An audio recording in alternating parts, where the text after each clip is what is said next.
Coucou tout le monde, comme promis, je vous fais une petite vidéo pour vous faire un petit compte rendu de mon absence depuis environ un mois. Je vais commencer par vous dire que c'est pas une bonne nouvelle, mais je reste positive et je vais vous expliquer en gros ce qui s'est passé. Ça fait quelque temps que je faisais des allers-retours à l'hôpital, etc., au médecin, j'avais des douleurs à la poitrine, donc je me suis pas trop inquiétée au début. Et je pensais vraiment que c'était pas inquiétant, quoi. Donc j'ai laissé traîner, j'ai laissé traîner. Quoique j'ai été plusieurs fois aller voir le médecin, mais vous savez ici c'est pas les médecins d'ici sont pas très tout est gratuit ici en fait, donc ils sont pas très concernés par notre santé, on va dire. Donc voilà. Euh, Ça fait environ un an que j'ai de douleurs au ventre. Ensuite, ça s'est transformé en douleur à la poitrine, etc. Donc, au début, je ne savais pas que c'était lié. Et ensuite, quand je me suis rendu compte que ça commençait à s'aggraver, je faisais des allers-retours aux urgences. Et à chaque fois, ils ne trouvaient rien du tout jusqu'à ce que je fasse un examen qui s'appelle une endoscopie. En France, ça s'appelle une fibro. Et ils ont découvert que j'avais une tumeur entre mes seins, sur ma poitrine. Et ils ont fait des examens dessus pour savoir ce que c'est exactement. Et il s'avère que ils ont trouvé que j'avais un cancer de l'estomac. Donc au début, je ne vais pas vous cacher que j'en ai pleuré pendant une semaine, mais là ça va. Je reste positive. J'ai de la chance que le cancer ne s'est pas propagé. Donc normalement, si tout va bien, avec Dieu, je devrais avoir un traitement et d'ici moins d'un an, ça devrait aller. Je tenais à vous remercier pour tous les messages que j'ai reçus en privé, sur la page, sur mon Facebook privé. Il y en a qui m'ont retrouvé, je ne sais même pas comment, sur moi avec ma photo. Ça fait super plaisir de vous avoir à mes côtés, surtout maintenant. Donc aujourd'hui, je pense que c'est la première fois, aujourd'hui et hier d'ailleurs, c'est la première fois, je pense, en 6 semaines que je me sens si bien. Donc je pense que le traitement, ça commence à s'améliorer. Sinon, à part ça, j'étais au lit, je pouvais pas marcher.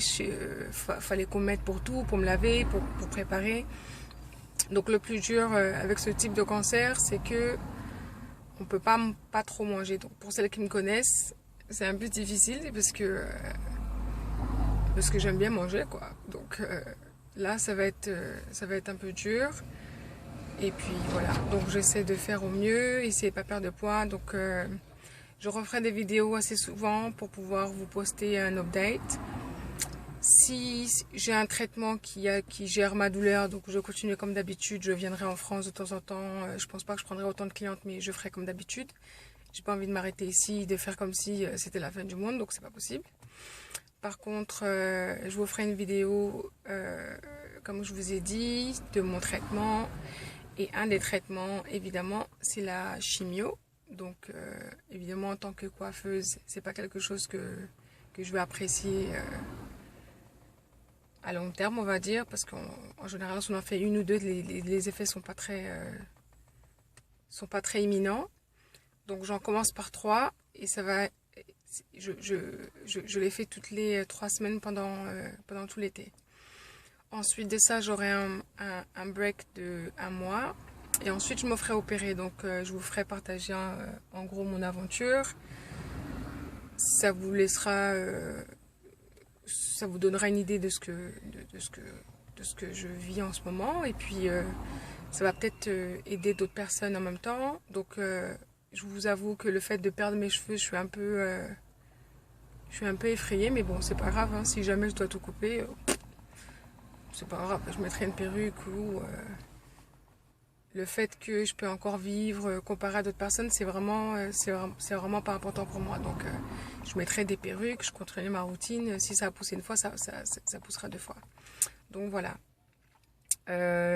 Encore une fois, merci encore pour tous vos messages. Ça fait plaisir. Merci pour vos prières parce que j'aurais pu être, comme je vous ai dit, l'une des personnes qui, comme il y en avait beaucoup, là à la clinique où j'étais, des personnes qui qui ont eu un cancer où ça s'était déjà propagé, quoi. Donc, juste le fait de pouvoir laisser mes enfants de 6 et 3 ans, je vous avoue que c'est un peu... j'étais un peu sceptique. Je me disais, mais c'est vraiment pas possible. Pourquoi ça arrive à moi? Qu'est-ce que j'ai fait, quoi? Mais c'est génétique de ma famille. Pour celles qui me connaissent, c'est mon frère l'a eu, enfin mes deux frères l'ont eu, ma mère aussi. Donc on est en 2015, hein, donc j'espère que tout le traitement va bien se passer. Comme je vous ai dit, je vais vous faire partager mon aventure avec vous. Et puis voilà. Je vous remercie encore une troisième fois. Ça fait vraiment plaisir d'avoir un soutien externe. Et je vous fais des gros bisous. Et à très bientôt pour une prochaine vidéo. Bisous!